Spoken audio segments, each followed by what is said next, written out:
इस इंटरनेट की दौर में अगर मैं आपसे बोलूं कि एक ऐसी दुनिया की कल्पना कर ले जिसमें छपी हुई वस्तु का कोई अस्तित्व नहीं, अब आप एक ऐसी दुनिया में हैं जहां चारों ओर देखने पर आपको पेंटिंग का मतलब तक नहीं पता होगा। वहां ना तो पोस्टर्स होंगे और ना ही डायरीज। यह वो समय था जब लोगों ने पेपर को देखा तक नहीं था। छपी हुई वस्तु के बिना दुनिया की कल्पना हमारे लिए कितनी मुश्किल है। कुछ ऐसी ही थी हमारी दुनिया आज से कुछ 1500 साल पहले। हम शायद ही महसूस करते हैं कि प्रिंटिंग का अपना इतिहास है। किस तरह प्रिंटिंग चाइना से लेकर यूरोप और इंडिया तक पहुंचा और इस दुनिया को बदल कर रख दिया। चलिए जानते हैं आज के इस वीडियो में।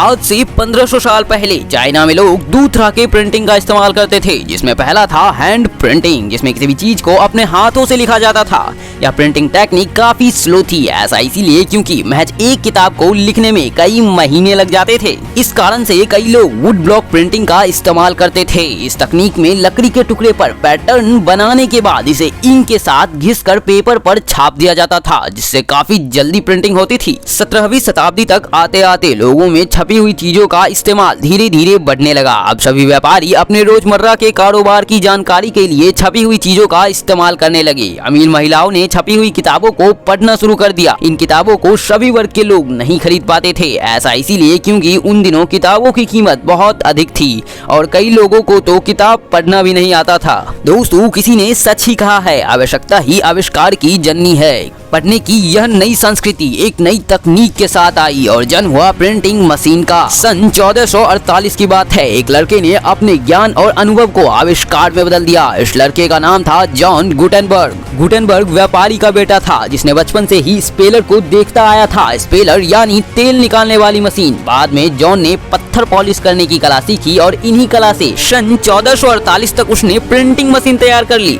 और देखते ही देखते महज 3 सालों में एक किताब की 180 कॉपीज तैयार कर ली। यह बात उस समय की थी जब हैंड प्रिंटिंग का इस्तेमाल किया जाता था। उस समय के लिए 3 साल में 180 कॉपीज सबसे तेज प्रिंटिंग थी। दोस्तों, प्रिंटिंग की तकनीक यूरोप तक आने की कहानी काफी मजेदार है। दरअसल चाइना से यूरोप तक मसाले और रेशम का व्यापार हमेशा से होता आ रहा था। इसी बीच 11वीं शताब्दी में चीनी कागज भी उसी रास्ते यूरोप पहुंचा। सन 1295 ईस्वी में मार्को पोलो कई सालों के खोज के बाद चाइना से यूरोप वापस लौटा। जैसे कि मैंने आपको पहले ही बताया, उन दिनों चाइना में वुड ब्लॉक प्रिंटिंग यानी लकड़ी की मदद से प्रिंटिंग चलती थी। मार्को पोलो ने इसी तकनीक को अपने साथ इटली लाया और फिर क्या था, यूरोप में भी यह तकनीक प्रसिद्ध हो गई। और इसके कुछ 200 साल बाद यानी 16वीं सदी में यूरोप के पुर्तगाली धर्म प्रचारक भारत के गोवा में अपने धर्म के प्रचार के लिए प्रिंटिंग टेक्निक साथ लाए थे। दोस्तों, यहाँ ध्यान देने वाली बात यह है कि प्रिंटिंग टेक्निक पहले चाइना से यूरोप आई और अब यूरोप से भारत।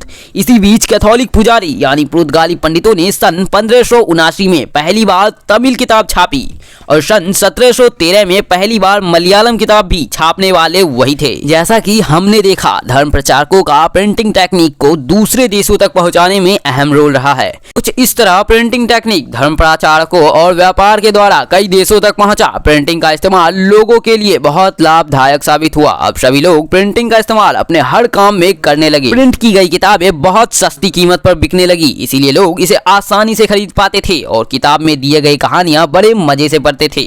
अब लोग प्रिंट की गई तस्वीर को अपने घरों में लगाते थे।